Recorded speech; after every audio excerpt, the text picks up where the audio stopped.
Trophy cricket ಪಂದ್ಯಾವಳಿ ಕಂಪ್ಲಿ ನಗರದ degree college ಆವರಣದಲ್ಲಿ ಡಾಕ್ಟರ್ ಪುನೀತ್ ರಾಜ್ಕುಮಾರ್ ಅವರ ಹುಟ್ಟುಹಬ್ಬ ಹಾಗೂ ಸ್ಮರಣಾರ್ಥವಾಗಿ ರಾಜ್ಯ ಮಟ್ಟದ hard tennis ball open cricket tournament Rajaratna trophy cricket ಪಂದ್ಯಾವಳಿಗೆ ಇಂದು ಮುಖಂಡ LNT ಪ್ರಸಾದ್ ಅವರು ರಿಬ್ಬನ್ ಕತ್ತರಿಸುವುದರ ಮುಖೇನ ಚಾಲನೆ ಕೊಟ್ಟಿದ್ದಾರೆ. ಇನ್ನು ಈ ಸಂದರ್ಭದಲ್ಲಿ ಮಾತನಾಡಿದ ಯೂತ್ ಕಾಂಗ್ರೆಸ್ ಅಧ್ಯಕ್ಷ ಯು ಜಿಲಾನ್ ಅವರು ಪುನೀತ್ ರಾಜ್ಕುಮಾರ್ ಅವರ ಆದರ್ಶವನ್ನು ಎಲ್ಲರೂ ಕೂಡ ರೂಪಿಸಿಕೊಳ್ಳಬೇಕು, ಅವರ ಮಾರ್ಗದಲ್ಲಿ ನಾವು ನಡೆಯಬೇಕು. ರಾಜ್ಯದ ಹಲವು ಕಡೆಯಿಂದ ಬಂದ ಕ್ರಿಕೆಟ್ ಆಟಗಾರರಿಗೆ ಸ್ವಾಗತ ಹಾಗೂ ಆಟದಲ್ಲಿ ಸೋಲು ಗೆಲುವು ಸಹಜ.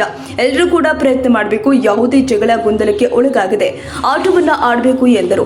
ಈ ಸಂದರ್ಭದಲ್ಲಿ ನೂರ್, ರಿಯಾಜ್ ಖಾಜಾ, ಫಾರೂಕ್, ರಮೇಶ್ ಹಾಗೂ ಕ್ರಿಕೆಟ್ ಕ್ರೀಡಾಪಟುಗಳು ಉಪಸ್ಥಿತರಿದ್ದರು. ರಘುವೀರ್, ಸಿಟಿ ಟಿವಿ, ಕಂಪ್ಲಿ.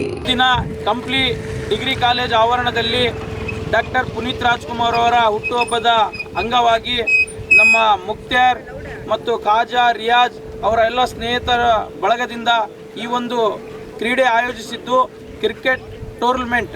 ಈ ಟೂರ್ನಮೆಂಟಲ್ಲಿ ಒಂದು 25-30 ತಂಡಗಳು ಭಾಗವಹಿಸ್ತವೆ.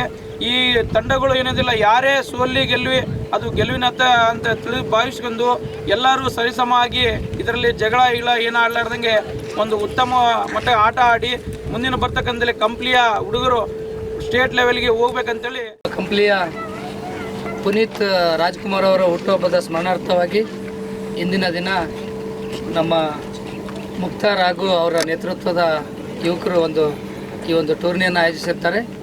ಈ ಒಂದು ಟೂರ್ನಿಗೆ ಉದ್ಘಾಟಕರಾಗಿ ಆಗಮಿಸಿರುವಂಥ ಪ್ರಸಾದ್ ಅಣ್ಣವರಿಗೂ ಹಾಗೂ ಜಿಲಾನ್ ಬೈ ಅವರಿಗೂ, ಇಲ್ಲಿ ಸೇರಿರುವ ಎಲ್ಲ ನಮ್ಮ ಕಂಪ್ಲಿಯ ಹಿರಿಯ ಮುಖಂಡರಿಗೂ ಹಾಗೂ ಕ್ರೀಡಾ ಅಭಿಮಾನಿಗಳಿಗೂ ಕ್ರೀಡಾಪಟುಗಳಿಗೂ ಸ್ವಾಗತವನ್ನು ಕೋರುತ್ತಾ ಈ ಒಂದು ಟೂರ್ನಿ ಯಶಸ್ವಿಯಾಗಲಿ.